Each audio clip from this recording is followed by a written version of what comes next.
स्वास्थ्य ही सबसे बड़ी पूंजी है। एक बार की बात है, एक गांव में एक धनी व्यक्ति रहता था। उसके पास पैसे की कोई कमी नहीं थी, लेकिन बहुत ज़्यादा आलसी था। अपने सारे काम नौकरों से ही कराता था।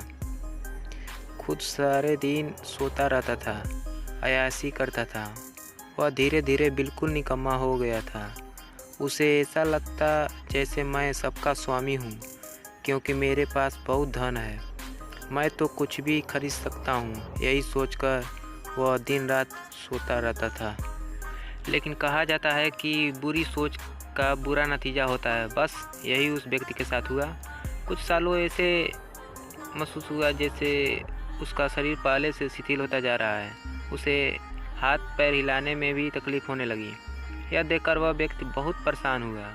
उसके पास बहुत पैसा था। उसने शहर से बड़े बड़े डॉक्टर को बुलाया और खूब पैसा खर्च किया, लेकिन उसका शरीर ठीक नहीं हो पाया। वह बहुत दुखी रहने लगा। एक बार उस गांव से एक साधु गुजर रहे थे। उन्होंने उस व्यक्ति की बीमारी के बारे में सुना, सो उन्होंने सेठ के नौकर से कहा कि वह उसकी बीमारी का इलाज कर सकते हैं। यह सुनकर नौकर सेठ के पास गया और साधु के बारे में सब कुछ बताया। अब सेठ ने तुरंत साधु को अपने यहाँ बुलवाया, लेकिन साधु ने कहा कि वह सेठ के पास नहीं आएंगे। अगर सेठ को ठीक होना है तो वह स्वयं यहाँ चलकर आए। सेठ बहुत परेशान हो गया, क्योंकि वो असहाय था और चल फिर नहीं पाता था।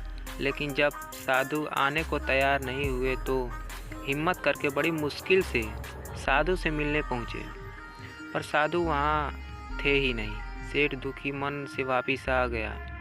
अब तो रोजाना का यही नियम हो गया। साधु रोज उसे बुलाते, लेकिन जब सेठ आता तो कोई मिलता ही नहीं था। ऐसे करते करते 3 महीने गुजर गए। अब सेठ को लगने लगा जैसे वह ठीक होता जा रहा है। उसके हाथ पैर धीरे धीरे काम करने लगे हैं। अब सेठ की समझ में सारी बात आ गई कि साधु रोज उससे क्यों नहीं मिलते थे। लगातार 3 महीने चलने से उसका शरीर काफ़ी ठीक हो गया था। तब साधु ने सेठ को बताया कि बेटा, जीवन में कितना भी धन कमा लो, लेकिन स्वस्थ शरीर से बड़ा कोई धन नहीं होता। तो मित्रों, यही बात हमारे दैनिक जीवन पर भी लागू होती है। पैसा कितना भी कमा लो, लेकिन स्वस्थ शरीर से बढ़कर कोई पूंजी नहीं होती।